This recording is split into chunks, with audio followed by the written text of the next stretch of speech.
최근 러시아에서 동원령이 선포되자 러시아 내 많은 젊은이들이 해외를 택하거나 병영을 거부하고 있습니다.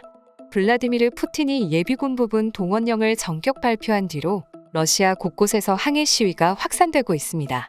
또 국외로 도피하려는 사람들이 몰려 러시아에서 출발하는 모든 편도 항공편이 매진됐습니다.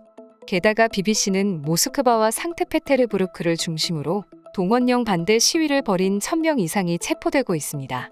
푸틴은 전날 러시아군이 장악한 우크라이나 동부 지역에서 러시아와 합병하는 안을 놓고 국민투표를 하겠다고 말하기도 했으나 푸틴은 러시아 영토를 수호하기 위해 가능한 모든 수단을 사용하겠다고 강조했습니다.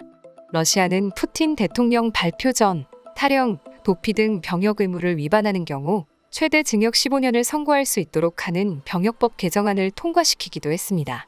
하지만 러시아 청년 민주화 운동 베스나는 우크라이나와의 교전 참여를 거부할 것을 호소하며 전국적인 동원령 반대 시위를 촉구하고 하고 있습니다. 또 AP통신에 따르면 푸틴이 동원령을 내린 뒤 이스탄불이나 두바이행 편도 이코노미석 항공편 가격은 9,119달러, 한화로 약 1,284만 원까지 뛰기도 했습니다. 이러한 소식을 들은 한국에 거주 중인 러시아 BBC 특파원이 특집 보도를 편성해 생방송을 내보냈습니다. 그녀는 이 시대에 일어나는 비극은 이미 한국에서 한 차례 있었던 일이라며 한국에서 있었던 일들을 이야기하기 시작했습니다. 그녀는 한국을 보고 배워야 할 때라며 카메라를 켰지만 갑자기 이유 없이 방송이 끊기는 상황이 발생하며 잠시 동안 해당 내용은 비공개 처리되기까지 했습니다. 해당 영상입니다. 이번 개정안은 동원령이나 계엄령 중 부대를 탈영한 병사에 대한 최대 형량을 기존 5년에서 10년으로 늘린 것입니다. 러시아 국영 기업들은 이미 소집 통지서를 전달하기 시작했습니다. 러시아 최대 은행인 스베르방크는 우리의 동료들 중에는 군복무를 하고 전투 경험이 있는 이들이 있다. 그들 가운데 일부는 소집 통지서를 받았다고 밝히기도 했습니다. 거의 15년 전에 징집병으로 복무한 러시아 시민 알렉산드르 씨는 자신은 전투 경험은 없기 때문에 이번 동원령에서 상대적으로 후순위일 것이라면서도 소집 통지서를 받고 전선으로 보내질 수 있다고 우려하고 있습니다.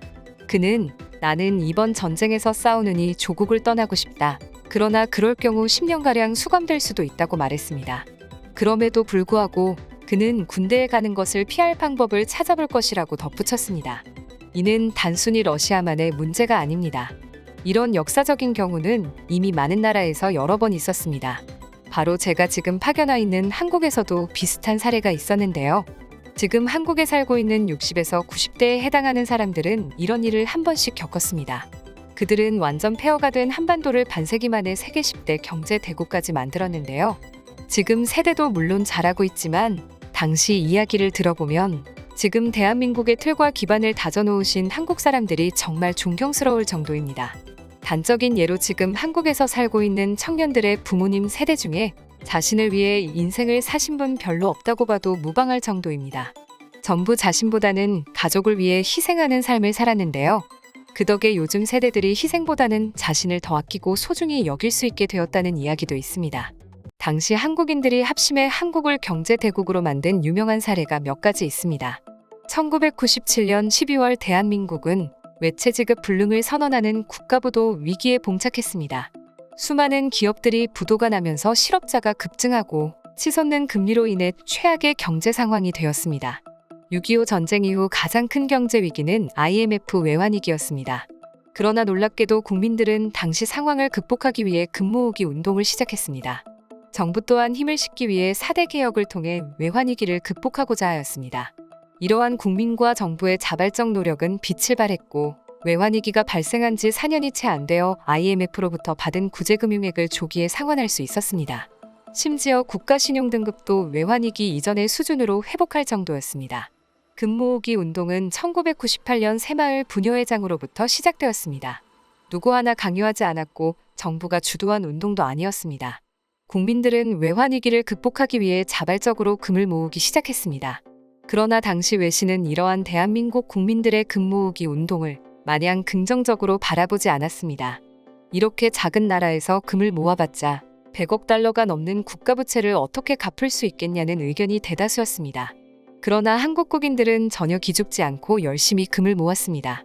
아이 돌반지부터 시작해 부부의 결혼반지, 금메달과 트로피 등 다양한 사연이 담긴 금부치들이 전국에서 하나둘씩 모이게 되었습니다.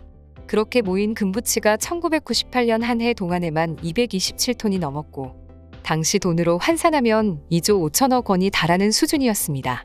국가 부채에 비해서는 부족한 돈이었지만 외환위기를 극복할 수 있다는 희망을 볼 수 있었던 의미 있는 운동이었습니다.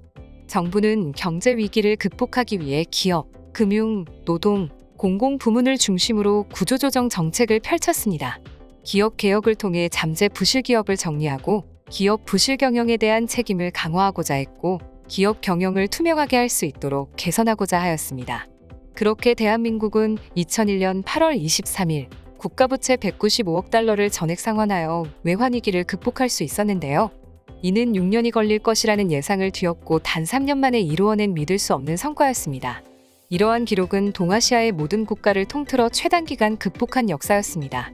이에 전 세계 외신은 대한민국 국민들의 애국심을 존경하며 한국 국민들을 영웅으로 소개했고 그렇게 대한민국은 외환위기를 겪은 국가들 중 모범이 되는 국가가 될 수 있었습니다. 우리 러시아 또한 이렇게 국민들이 힘을 모아 합심한다면 못 해낼 일이 없습니다. 당시 한국에 살고 있는 모든 국민들 한 명, 한 명의 목소리와 행동이 한 나라를 바꿨듯 우리 또한 할 수 있습니다.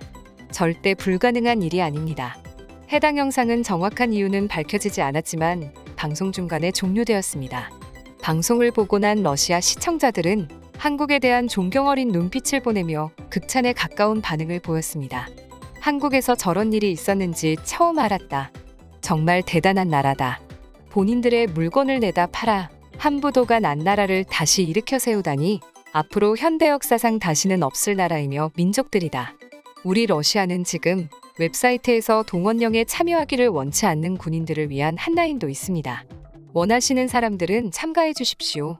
한국의 경제 발전을 끌어올린 공신이 하나 더 있습니다.